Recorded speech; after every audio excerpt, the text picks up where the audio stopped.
Hello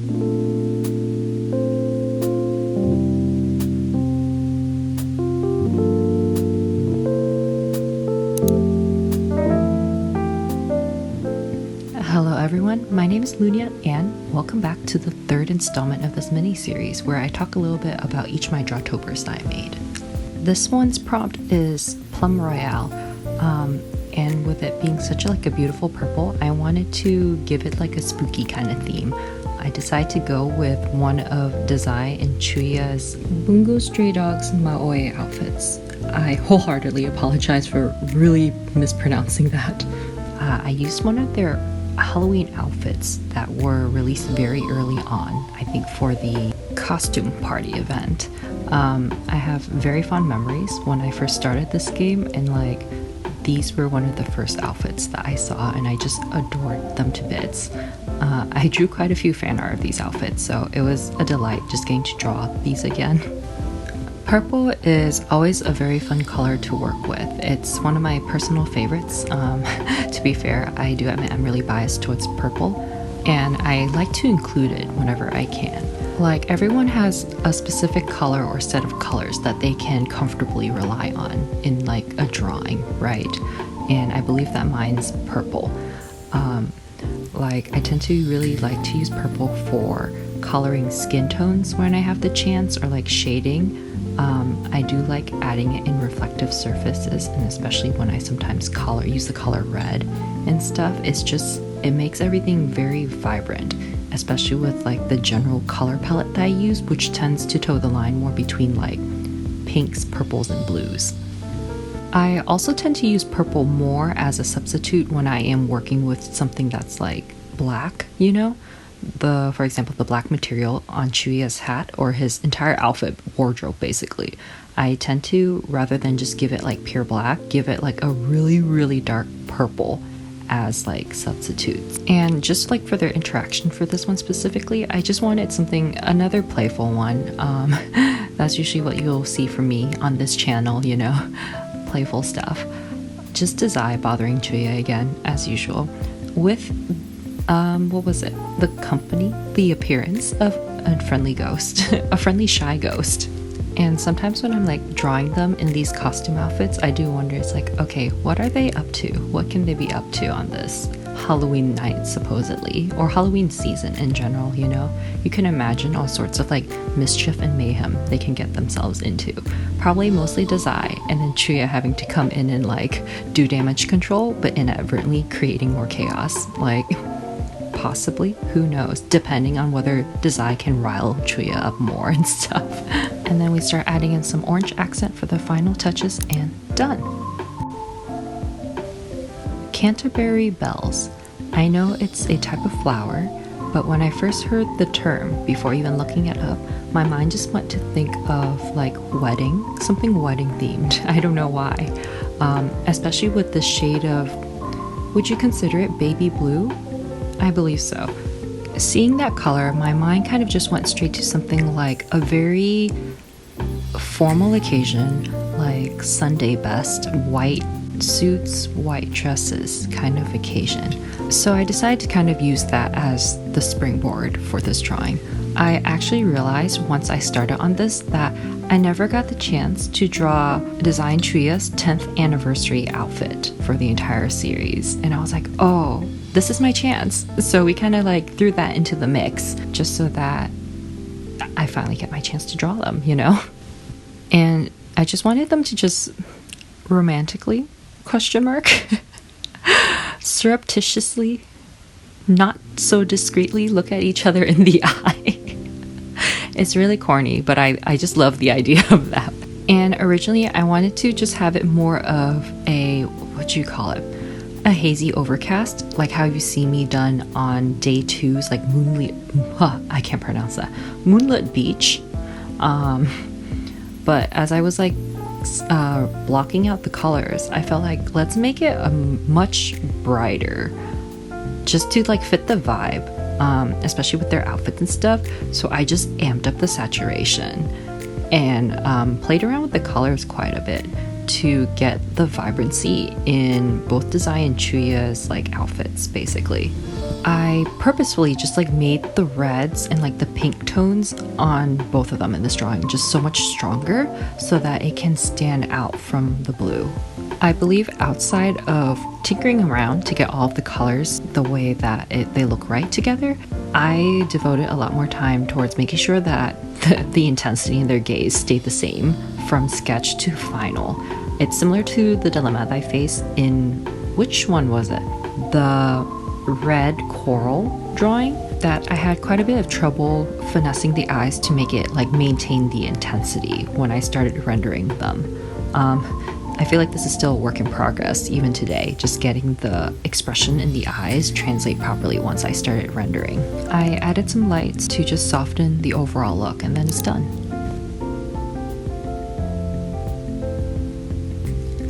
Okay, so this one, Extreme Yellow, I had quite a bit of trouble with. Sometimes I feel that yellow is also one of the colors that's not my forte. I'm always extremely in awe at seeing how other artists incorporate yellow into their color palettes, especially when they do it in such a bold and vibrant way. It just looks so beautiful. I love it. And just seeing them always inspires me to study more and try and improve on incorporating yellow into my own color palettes. But today isn't quite that day for that. Genuinely, I was at an extreme loss for what to do for Extreme Yellow today. Completely had no idea what to do. And since there wasn't any like specific inspiration formed from today's prompt, I decided to just draw a very simple golden sunset and work a little bit of like a backdrop in more of like a skyscraper setting. Even though it didn't really show up as much in the end, I felt that now was the time for me to at least add some sort of cityscape into the mix for all the Drawtobers.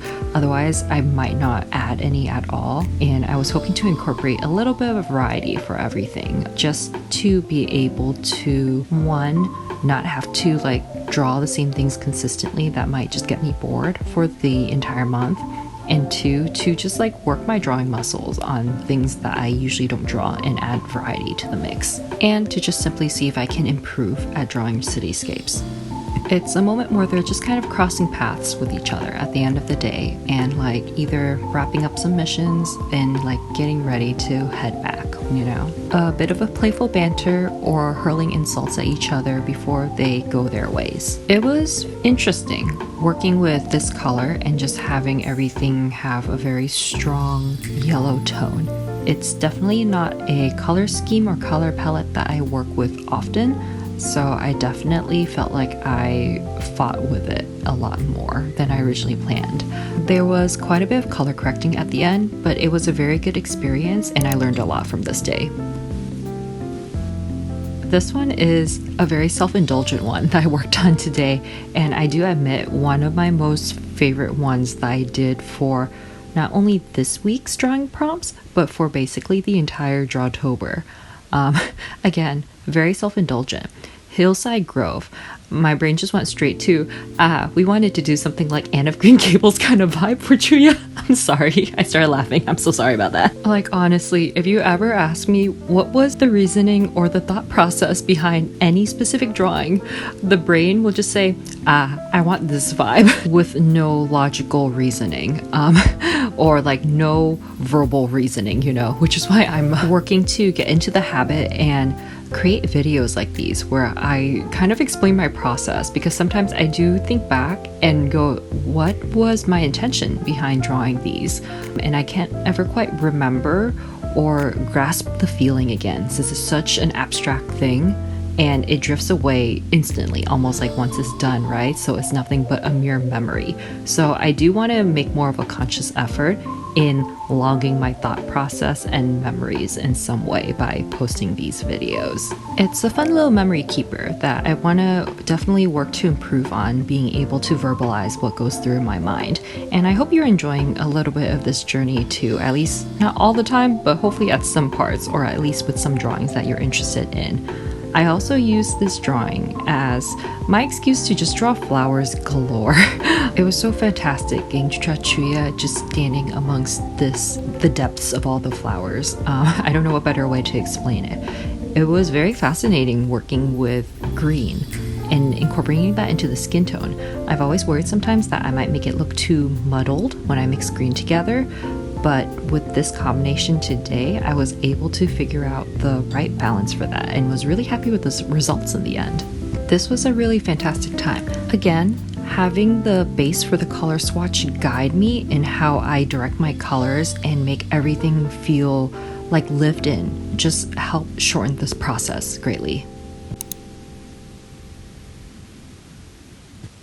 We actually got another shade of green for today, and I wanted to take this color, Fresh Sprout, towards a different direction than what I drew yesterday.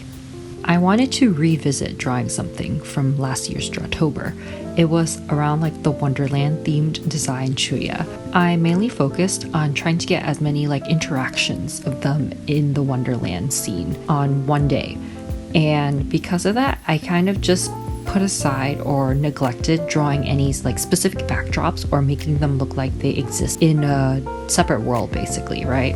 It was more of like a collage of all the interactions. I guess that's the best way to say it. So I decided maybe this time I wanted to try and actually draw them in the a whole like scenery in space. So of course I had to draw like a mad tea party. Something just really simplified, having design Chua interacting, having the dinner together, or the tea time together actually, with all of the teapots and kettle just like flying around. Simple shrubbery in the back. Nothing too complicated so that I can maintain my sanity for the day while working on this.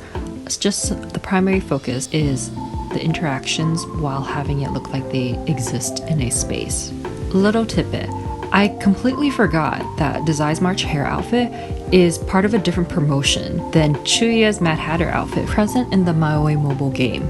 They were part of separate things. I somehow, even though I remember seeing them separately, because Desi's was from I want to say it was a themed cafe. No, I'm sorry. Part of one of the themed merch releases, I think. But somehow, even though logically I remember that, I somehow always subconsciously connect these two together, or these two costumes together in the same, like almost coming from the same source, which isn't the case, because it's probably because of just how great these two outfits look together with each other, right? So we're gonna take a little bit of creative liberties here and kind of merge the two into the same Wonderland AU. I played around with the lighting a lot in this one too, just having them backlit by a golden light behind them.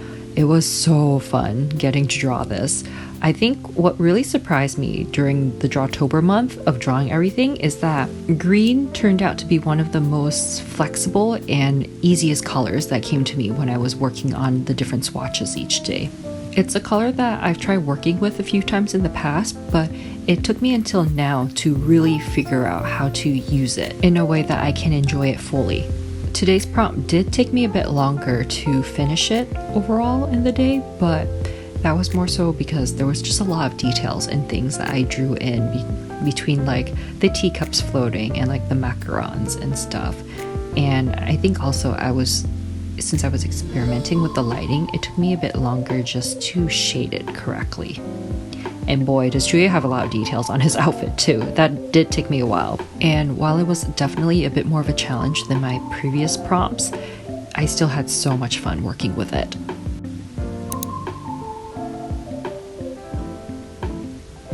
Equatorial. This one brought a very interesting image to my head. I was thinking of, equator, where the two hemispheres of the Earth converge together. And I wanted to somehow share those sentiments by having designed Chua from 15, laying amongst basically this golden pool of water and their reflections below them showing themselves from the current day basically. It's a mirror of the reflection of themselves from both past and present. I had wanted to make something a bit more simpler after drawing something very background and detail heavy from the day before. So of course I decided to work with water reflective surfaces. I do admit that by the end of this, I wasn't fully satisfied with it, even though the overall look, it turned out pretty good.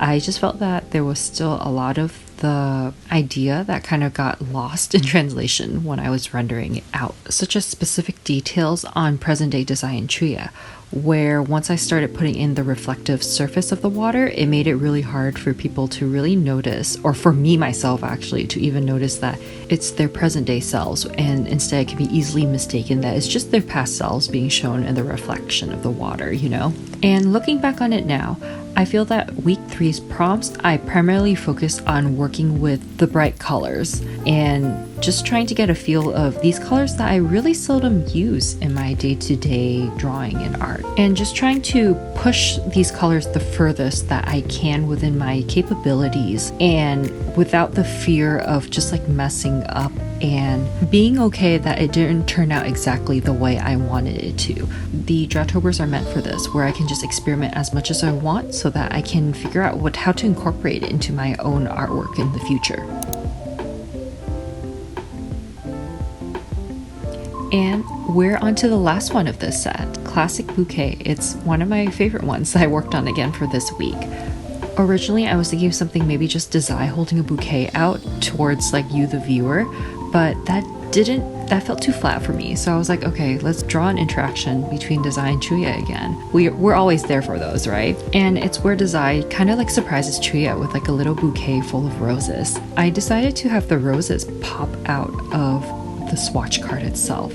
You've seen me do that a little bit before in some of the other swatches previously, but this one I really pushed that to the max just to make it look like they are jumping outside of the page itself. And boy, was that bouquet really fun. I again used some outfits of Design Chua from the Bungo Maoa game, and combine two different events together basically. It's just Wonderland 2.0, and you probably see it already. I really like to mix and match the different outfits from all the different events. It's very much ingrained into my very being now every time I draw them too, especially when I'm using any of their outfits from both either canon or any promotion work.